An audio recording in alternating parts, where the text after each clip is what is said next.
Hello, Crystal. Thank you for coming in. Hi, thanks. So, could you tell us a little bit about your hometown, what it was like growing up there?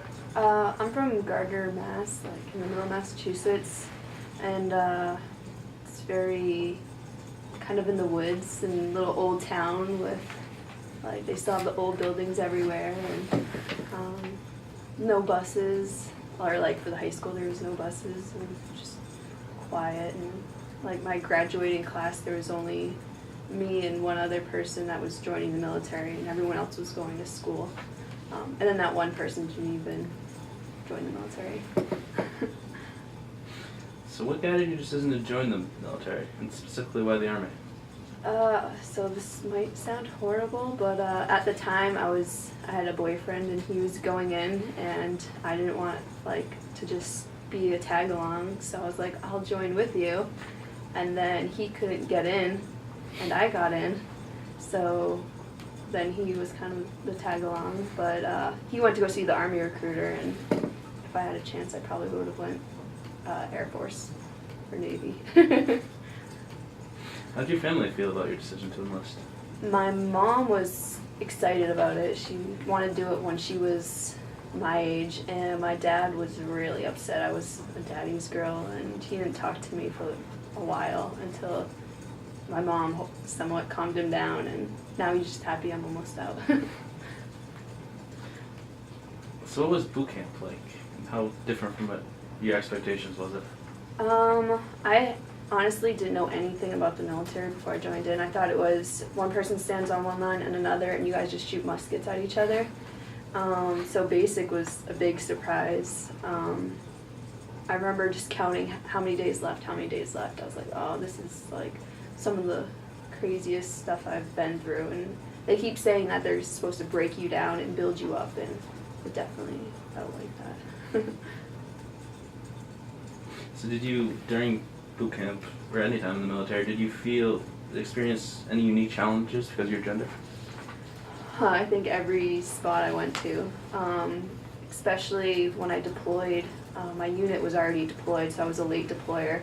So they were already kind of in the rhythm, and it was all guys, because ammunition is mostly guys to begin with. So I went in as the only female, and I kind of had to like prove myself to them for like half the time that I could do what they were doing. Like, they would have missions with 2 people, but they would send me by myself on like one mission. So after a while, they're like, oh, hey, she's not just joking around, and I guess I proved myself. So what was your first assignment after boot camp?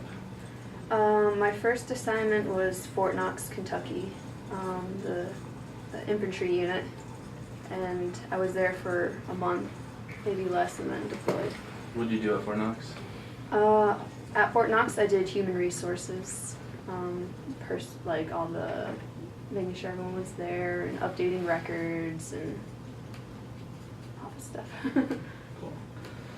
So then you became an ammunition specialist. What were your duties as such? Well, when I was deployed, we worked in ASP. We patrolled out the ammunition there, ammunition supply point.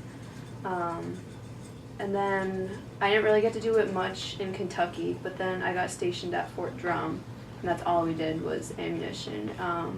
But we were an aviation unit, so it was mostly like driving 10 trucks out to the range with a bunch of ammunition and loading it on the birds, and not really any of the small stuff, just fun.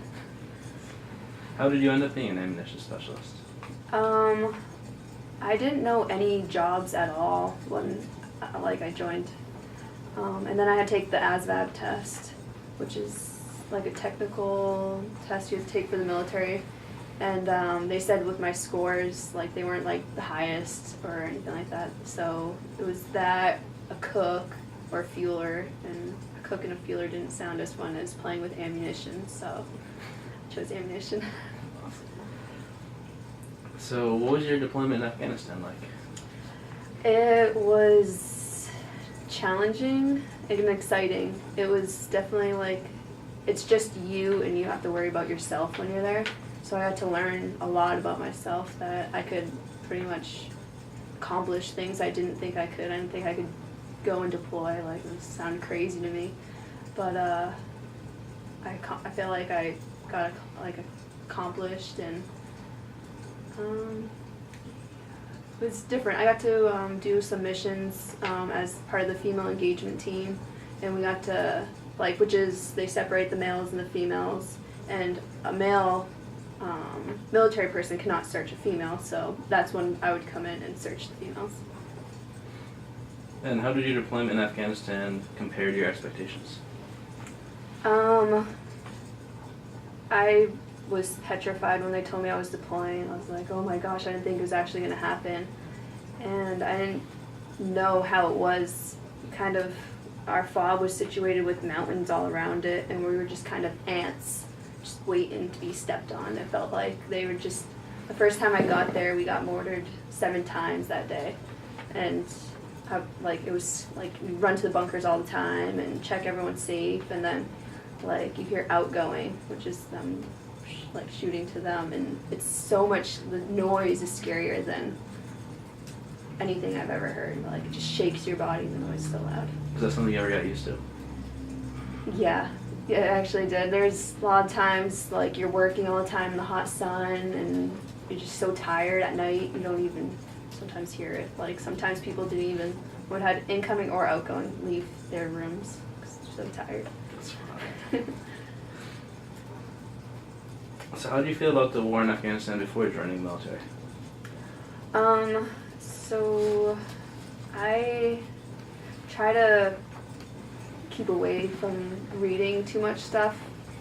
I didn't want to scare myself. I knew there was a chance, and I just got out of basic and AIT, and so I didn't really have an opportunity to read up on it. I just knew, the week before I was supposed to leave, one of the soldiers that was deployed there, we got incoming, and he got hit and died. So before I even got there, I was like, oh no, I'm just going in to be an ant pretty much, so yeah. So it's fair to say that your military experience changed the way you viewed war in general? Yes, I definitely thought it was a lot different from movies that you see. When I see movies, sometimes I laugh oh, it's not like that. They just show you going in these houses and walking on the streets and stuff like that. And there are times it's like that, but then there's also times when it's nice, you just get to look Afghanistan in the morning, the sun coming over the mountains, and it's just calm. Or if you look in the sky, the stars, because there's not many vehicles, you see all the stars. It's you can almost touch the sky. So it's nice to be able to make some positive out of something that's negative, I guess.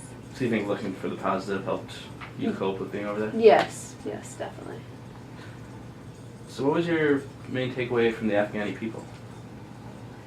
I thought they were the ones that I got to talk with, they were really nice. They always wanted to have me eat with them, and their food tasted so good. I probably shouldn't have ate it, but it's rude to say no, so. And it tasted amazing. I wish I could know what was in their food. And then they always want to give gifts, and they don't expect anything back. I would get jewelry, and I'm like, no, I can't take that. Or just flowers or nice gestures. I don't know, maybe because I was a female, but they were always just so nice. Is there food you miss the most? Or food that stands out? Yes, the food. They would, there was a time that they were building a pad for us for our trucks, and we always hired them to work in the, we watched over them, and it was my turn to watch over them, and they would crouch down and cook their food and offer me some, and so I would eat, and I'd be like, yay, my turn to watch them. But then it was definitely some other experiences, they would just change right in front of you, and it's oh, no warning, but they're very open too. So your husband was in the Army? Yes. What did he do in the Army? He was a fueler. Okay. Yeah. So. And how did you guys meet? We met at Fort Knox. At that time I was working in the office, and I helped in-process him, and he needed his records updated. So I was updating his records and calling him an old man, and he had a question about a promotion. He was going to the promotion board, and I was the person that was running the promotion board, and he asked like, hey, when is it and what time, even though he knew, but yeah, it was a way to talk to me. So did you guys serve in Afghanistan all together? No, we didn't. So I deployed like right when I got there. I got back to Fort Knox, and then there was another deployment that he went on, but I didn't get to go on. I was dealing with like divorce and stuff like that, so they're like, oh hey, we don't need your MOS anyways, stay back and take care of that. So. And you're happy about that? Yes. Like it was sad that I didn't get to go, but I needed to take care of some stuff, and it would have been way crazier and more difficult to deal with it then. So how do you feel that your military service and training impacted your return to civilian life? That's. Can you repeat that? Sorry, question. How do you feel the training you received from the military impacted your life afterwards? I'm definitely.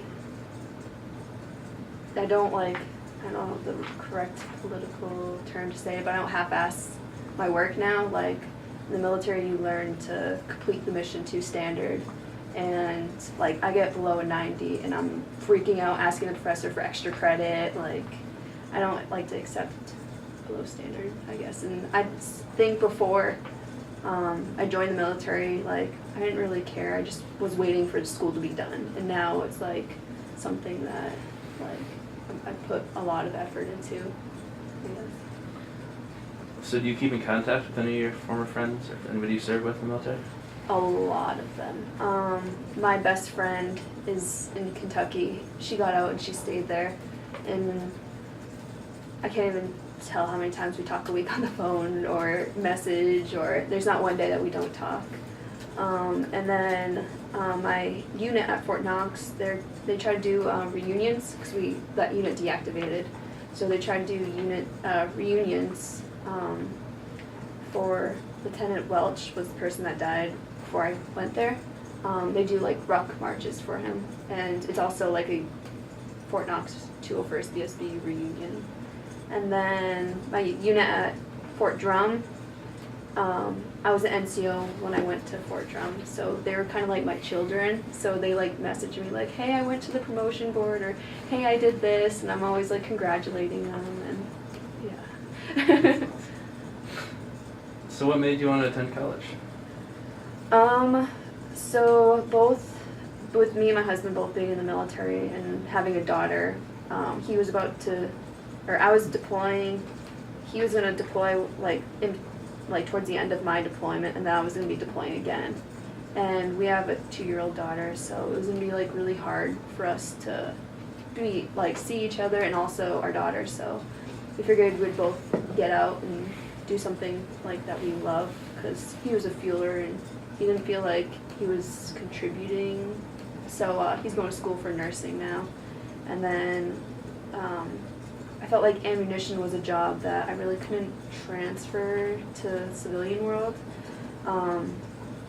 So I looked around in Massachusetts and tried to see like the best veteran friendly, and Salem State like blew all the other schools away. So what makes Salem State superior in that regard? Well, definitely the money. We get paid the same amount as like Boston would. They have the Yellow Ribbon program, like our tuition's paid for, books. We get a scholarship like every semester. It's like $400, but still nice. It's money. And then I didn't know about the veterans communities that they had till I actually got here, and those were like the best thing ever, because like it's really hard adjusting from the military into the civilian world, and you have other veterans that are also adjusting too. And I just felt like when I was transferring over, like my emotions were like crazy. Like the school really wants you to express yourself, and I like definitely learned to express myself. And it was nice to have other veterans to talk to and be like, oh, like one of our things was a writing class, and it was nice to hear their stories too. I didn't feel like I was, 'cause in other classes that it's not all veterans. Like I have a creative writing class, and there's no veterans, and like I have to filter sometimes like what I say, 'cause sometimes it might upset somebody that's never been there or understand death or yeah. So what was the most difficult part of transitioning from the military to college?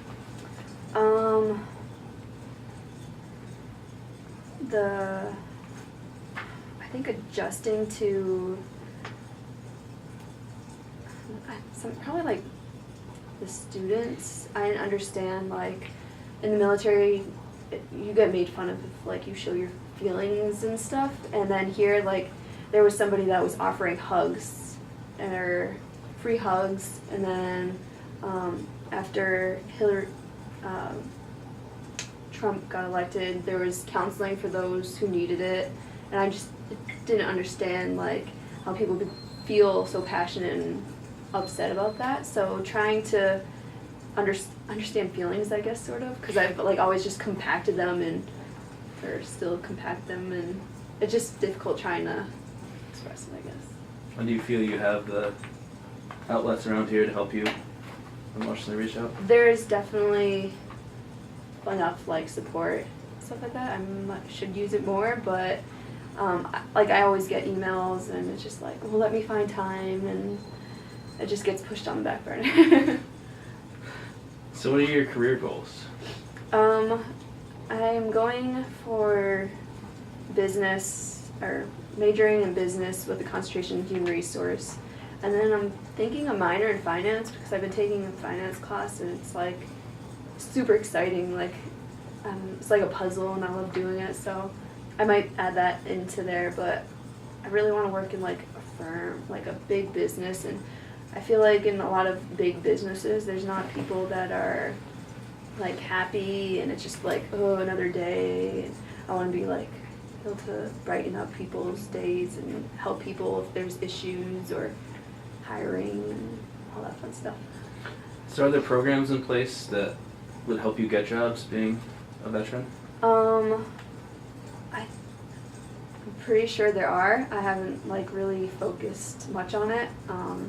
I always get emails. I know there's so many like USA jobs. I look there a lot because they have so many prior military jobs, and I know my professor like emails us like job offerings and like information and stuff. So.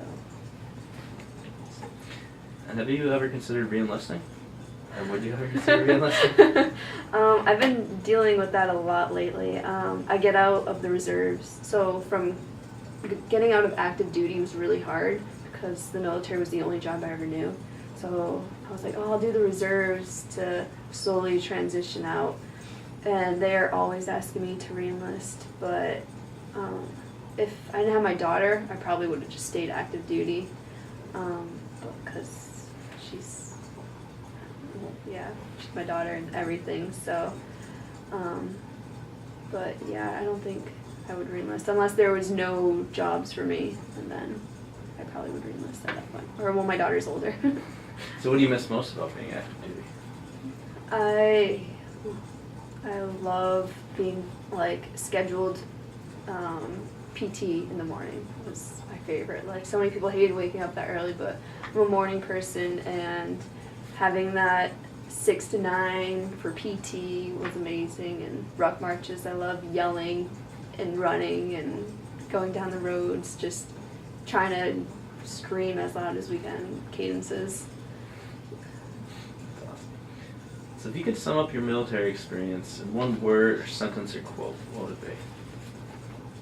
Or two is fine too. Enjoy the ride. I think I just kept focusing on what was next, and there was definitely a lot of moments where I could just sit and be like, wow, this is super cool, instead of stressing about the next thing I had to do. So the structure, the one step at a time, helped you from looking ahead? Yes. So is there anything that you wish more people would understand about what it's like being a veteran returning to civilian life? I know a lot of people like don't want to ask veterans like, hey, what happened, or even ask them anything. Like, I know I've said I was a veteran in some classes, and people like switched their seats and like didn't sit next to me anymore, and I was like, all right, like, I'm not crazy, it's just I like to let people know that I'm a veteran because I'm proud of it. But I know I went to a writing event and this older veteran said that he doesn't like when people say thank you for your service because of the things he did. And I didn't understand it because I was like, I like when people say it. It's nice, like, for people to say thank you. But I understand from his point of view because of the things he went through. But yeah, hearing that is nice. So you feel sometimes like ostracized, being moved away from you? What was that like? To deal with? I was like really upset. I remember like telling a few people like they don't sit next to. It was I was going for education and it was a bunch of like students that want to be teachers, and they just moved over and like when I would like talk, they would like be like, oh, like I had something, like I was gonna say something bad or something. I was just like, no, like I usually just say like if they ask that I'm a veteran, but now I kind of just don't even say it anymore. Out of protection of their feelings? Yeah, I just don't like to be judged. I think I feel like if you say you're a veteran, people think you're like crazy, or so I just, unless somebody asks, then I'll say it. But if like I just mentioned it to my professor for the first time today because I have drill this weekend, but he's like, I didn't know you're a veteran, and he's like, well, this person's a veteran, why don't you act like him? And I was like, well, then that's exactly why, because they think all veterans act the same way, because this one guy talks about explosions and bombs, and yeah. So you think people expect you to be a certain way because you're a veteran? Yeah. What's that like? It's really sad. Like I wrote a poem about being a female veteran. Like if you were on campus, like if you'd be able to pick out the female veterans, and I feel like female veterans try to blend in more. Like I try to wear pink and be perky to blend in with the college students, or then you see the guys with the camouflage bags or the 9-line apparel shirts or their dog tags hanging out or the Oakleys or their boots. And I feel like I haven't seen any like females wearing the backpack or the boots or shirts that say 9-line, or maybe some do, but not many. So you think writing is a healthy outlet for you to get your feeling about? Yes. There's a veterans writing group, and it's just veterans, and it's like, it feels like therapy because you get to write and like they understand where you're coming from, and you don't have to explain in details like everything, like they understand. So. And do you ever have any desire to like publish that or expose people, maybe illuminate to the outside world what it's like, share your writings, or do you tend to keep it more private? I tend to keep it more private, but I know the veterans group they have a book that's going to be published, and it's just a mixture of things, poems, but I haven't submitted anything. So are you involved with any of the PFWs or VFWs or anything outside of campus but within the community? No, I'm not. There's one by my house, and I was going to, but I think, I just expect like I'd go in there and they'd be like, well, let me see your 214, you're not a veteran, or I don't know, I just rather not deal with that. So is it something you think you might consider doing down the road, or worry about that when you get there? Yeah, I'll probably worry when I get there, I guess. And then our last question, but you kind of already answered it, but I think it's really interesting and it kind of sums up the spirit of the interview. Is what's your reaction, or you spoke of one other person's reaction to the question of people thanking you for your service? Can you just elaborate a little more on that? That's really interesting. I really like it.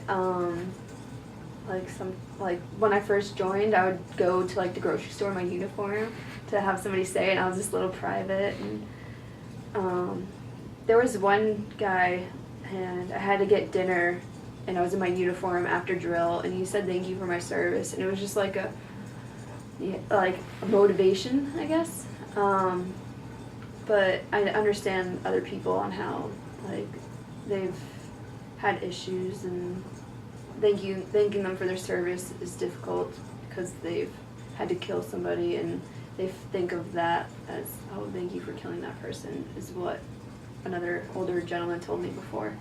And I told him that I enjoyed it, that it's just showing that there are people that appreciate veterans. So you think some people kind of get triggered by it, they're trying to just go about their day and get taken back to that, something that maybe they're trying to move on from? Yeah, that bad event that they Okay. experienced. So, to us, what should we be apprehensive, or what do we do as somebody that appreciates service but doesn't certainly want to trigger anybody or make anybody uncomfortable? I would say thank you for your service. Some veterans are just gonna be unhappy. It's with anybody. They're just gonna be like, not say anything, or there's gonna be some that say thank you, and they might not act like it, but they appreciate it. Because I usually just say, oh, thank you, but deep down I'm like, oh, thank you so much. Like, you appreciate me, and I'm actually like doing something good, or feeling like I'm doing something good. Well, no, thank you very much for your service. We really appreciate it. Thank you for coming in and taking time with us. It's a really enjoyable experience to get your perspective. Thank you.